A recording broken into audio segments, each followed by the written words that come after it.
Hello everyone. हम ninth maths के number system में 1.3 एक्सरसाइज पर पहुँचे थे। उसमें हमने दो क्वेश्चंस आपको बताया था, एग्जाम्पल्स कुछ बताए थे और उसको आपने रिवाइज किया होगा और पीछे की वीडियोस देखते रहिएगा जो ना देखे हो। और चलिए हम आगे स्टार्ट करते हैं। क्वेश्चन नंबर 3, इन्होंने कहा निम्नलिखित को P/Q के रूप में व्यक्त कीजिए।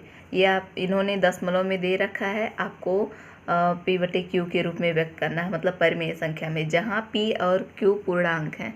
पूर्णांक क्या थी? जो धनात्मक और ऋणात्मक दोनों होती हैं। फिर इन्होंने कहा जहाँ Q नॉट इक्वल टू, क्योंकि आपको P/Q अंश और हर में व्यक्त करना है तो Q हमेशा जीरो, मतलब जीरो के अलावा कुछ भी Q हो सकता है, जीरो नहीं हो सकता है।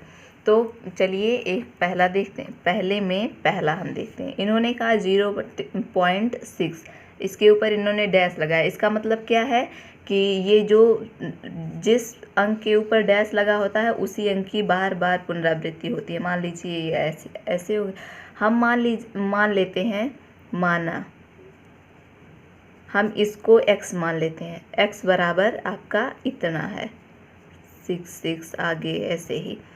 तो अगर ये जो डैश जितने, इसका एक रूल है, मतलब जितने अंक के ऊपर आपका डैश लगा होता है x मानने के बाद उतने ही, मतलब अगर एक अंक के ऊपर लगा है तो आप 10 से मल्टीप्लाई करेंगे, 2 अंक के ऊपर लगा है तो 100 से, 3 अंक के ऊपर लगा है तो 1000 से, ऐसे ही आगे बढ़ते जाएंगे। तो आप यहाँ देख रहे हैं एक अंक के ऊपर डैश लगा है तो आप यहाँ क्या करेंगे, 10 से मल्टीप्लाई करेंगे। तो आप यहाँ लिख देंगे कि 10 से दोनों पक्षों में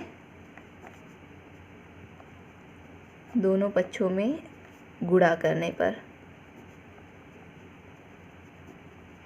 आप गुणा करेंगे तो आपका क्या होगा, 10x बराबर, जब इसमें आप गुणा करेंगे तो आपका एक अंक दशमलव खिसक कर यहाँ चला जाएगा तो आपका क्या बचेगा, 6.666। ये आगे ऐसे ही। तो अब आप ये इक्वेशन नंबर 1 मान लीजिए, ये इक्वेशन नंबर 2 मान लीजिए। तो आप दूसरे में से पहले को घटा दीजिए, समीकरण सेकंड माइनस समीकरण फर्स्ट। क्या है, सेकंड आपका है 6.666 आगे ऐसे ही। और फर्स्ट क्या है, x बराबर 0.6666, ये जो भी है आप इसको ऐसे कर देंगे। तो जब घटाया जाता है तो ये माइनस, ये आपका माइनस हो गया। तो यहाँ पे देख रहे हैं आप, सब सेम है, 6 दशमलव के बाद 6 ऊपर भी है, दशमलव के बाद 6 नीचे। तो दशमलव के बाद की जो संख्याएं हैं वो सब जीरो हो जाएंगी घट के। और यहाँ 6 में से 0 गया, आपका क्या बचा, 6 इक्वल्स टू 10 में से 1x गया, क्या कितना बचा आपका, 9x। तो यानी आपका बचा क्या, 9x बराबर 6। तो x बराबर कितना हो गया, 6/9। तो 3 दूनी 6, 3 त्रिका 9, यानी कि x बराबर आपका कितना आया, 2/3। यानी 0.6 बार जो था उसको आपने P/Q के रूप में व्यक्त किया तो आपका कितना आया, 2/3। और इन्होंने साथ ही कहा था कि Q 0 के बराबर नहीं होना चाहिए, तो आपका Q 0 नहीं है, यही आपका आंसर हो गया। इसी प्रकार इसमें से आपको पास्ट क्वेश्चन दिए हुए हैं, तो हमने एक बताया, तीसरा भी आप देख लीजिए एक, और बाकी जो है आप खुद कीजिएगा। तो इन्होंने 0.001, इन्होंने 3 अंक के ऊपर लगाया है बार। इसका मतलब आप क्या लिख सकते हैं, 0.001, फिर 001, फिर 001, मतलब ऐसे ही इसकी पुनरावृत्ति हो रही है। तो फिर से हम मान लेते हैं, माना x बराबर कितना हो गया आपका, ये 0.001, 001, ऐसे ही आगे बढ़ते जाए। फिर हम यहाँ 3 अंक के ऊपर लगा है डैश, यानी आप कितने से मल्टीप्लाई करेंगे, 1000 से। आप 1000 से मल्टीप्लाई करेंगे तो ये जो आपका दशमलव है ये 3 अंक के बाद चला जाएगा, तो आपका क्या बचेगा, ये हो जाएगा 001.001, फिर 001, ऐसे ही आपका हो जाएगा। तो इसका तो कोई मतलब नहीं रह गया, यानी आपका बचा क्या है, ये। तो आप इसको फर्स्ट मान लेंगे समीकरण, इसको सेकेंड, फिर से वही करेंगे, घटाएंगे आप 1000x बराबर 1.001001, ऐसे ही। और फिर आपका ये x बराबर 0 दशमलव क्या था, 001, 001, ऐसे ही था। तो इधर की दशमलव के बाद की जो संख्याएं हैं वो सभी बराबर हैं, तो दशमलव के बाद की जो संख्याएं हैं वो सब 0 हो जाएंगी।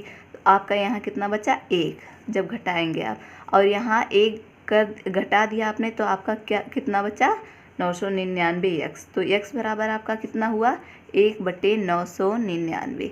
इसका आंसर यही हो गया। इसी तरह से आपका 3 बचा है, दूसरा, चौथा और पांचवा, ये आप कीजिएगा। सेकंड को इन्होंने कहा 0 इतना आपको दिया है, इन्होंने को p/q के रूप में व्यक्त कीजिए। क्या आप अपने उत्तर से आप ये जो बाकी का है वो आपका आंसर आने के बाद पता चलेगा। तो चलिए हम देख लेते। दूसरा इन्होंने कहा है 0.999 मतलब ऐसे ही इसकी पुनरावृत्ति हो रही है। तो आप इसको क्या लिख सकते हैं 0.9 के ऊपर आप बार लगा दीजिए। तो अब आपका ये जो क्वेश्चन है वो आपका इसी तरह से सेम बन गया। तो हम ये इतना हो गया तो हम मान लेते हैं, माना x बराबर आपका कितना हुआ 0.9999, ऐसे ही ये हो गया। फिर आपका एक अंक के ऊपर लगा है बार, तो आप कितने से मल्टीप्लाई करेंगे 10 से। 10x बराबर आपका एक पॉइंट इधर चला जाएगा तो 9.9999 ये ऐसे बचा। तो ये समीकरण 1 हो गया, ये समीकरण 2। समीकरण 2 में से आप घटा देंगे समीकरण 1 को, तो आपका क्या हुआ 10x बराबर 9.9999 ऐसे ही हो गया। और फिर फर्स्ट क्या है x = 0.9999। तो दशमलव के बाद की जो संख्याएं हैं वो आपकी कितनी है, सेम है। तो आप इसका मतलब दशमलव के बाद सब 0 हो जाएगा। दशमलव के पहले जो है 9 में से 0 घटाएंगे, आपका क्या बचेगा 9, और यहाँ घटेगा तो आपका 9x बचेगा। तो आपका x बराबर कितना हुआ 9/9, यानी कि 1 आया। तो इन्होंने बाद में फिर क्या कहा है, क्या आप अपने उस उत्तर से आश्चर्यचकित हैं? अपने अध्यापक और कक्षा के सहयोगियों मतलब क्लासमेट्स के साथ उत्तर की सार्थकता पर चर्चा कीजिए। तो आप देख रहे हैं कि जब भी सिर्फ एक अंक के ऊपर डैश लगा है तो आपका बार बार नीचे 9 ही आ रहा है। यहाँ पे भी आपने देखा नीचे आपका कितना आया था 9 आया था। तो इसका मतलब क्या हुआ, आपका मान लीजिए 0.6 था तो आपका कितना आया था 6/9। यहाँ पे आपने 0.9 लिया था बार तो आपका 9/9। अगर आपने इसकी वजह लिया था 0.3 तो आपका क्या था 3/9। इसका मतलब क्या है कि आप अगर केवल एक अंक के ऊपर डैश लगा है तो आप जो है उस अंक में अगर 9 से भाग दे देंगे तो आपका वही p/q के रूप में होगा परिमेय संख्या। यही आपको इस पर डिस्कस करना था। तीसरा इन्होंने कहा है, पांचवा क्वेश्चन आपका जो है क्वेश्चन नंबर 5 आज के हिसाब से तो तीसरा ही है। तो इन्होंने तीसरे में कहा 1/17 के दशमलव प्रसार में अंकों के पुनरावृत्ति खंड में अंकों की अधिकतम संख्या क्या हो सकती है। तो सबसे पहले आपका 1/, जितना भी दिया रहे, इन्होंने 17 दिया है तो आप 1 कम कर दीजिए, 17 दिया है तो यानी कि 16। तो अंकों के दशमलव प्रसार 1/17 के दशमलव प्रसार में अंकों की पुनरावृत्ति में खंड में अंकों की अधिकतम संख्या। तो पुनरावृत्ति जिस संख्या की होगी आपकी अधिकतम संख्या कितनी हो सकती है 16, क्योंकि आप 17 से 1 में भाग देंगे तो पहले 0 दशमलव जाएगा, उसके बाद 16 ऐसे अंक होंगे जिनकी पुनरावृत्ति बार बार हो सकती है।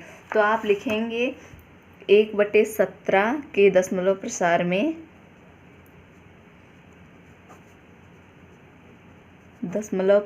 में अंकों की पुनरावृत्ति खंड में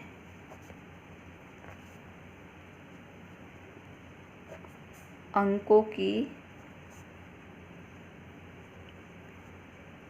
अधिकतम संख्या 16 है। अगर 17 की जगह 1/18 होता तो आप कितना कहते 17। तो अब इन्होंने फिर कहा है अपने उत्तर की जांच करने के लिए विभाजन क्रिया कीजिए।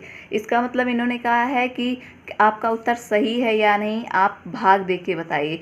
तो आप जब भाग देंगे तो 16 ऐसे अंक होंगे जो बार बार उनकी पुनरावृत्ति होगी। तो ये भाग आप देकर खुद देख लीजिएगा, क्योंकि हम देंगे तो वीडियो बहुत बड़ी हो जाएगी। आप देख लेंगे तो आपका ये आंसर सही है, आप भाग दे लीजिएगा। आज के लिए बस इतना ही। Thank you.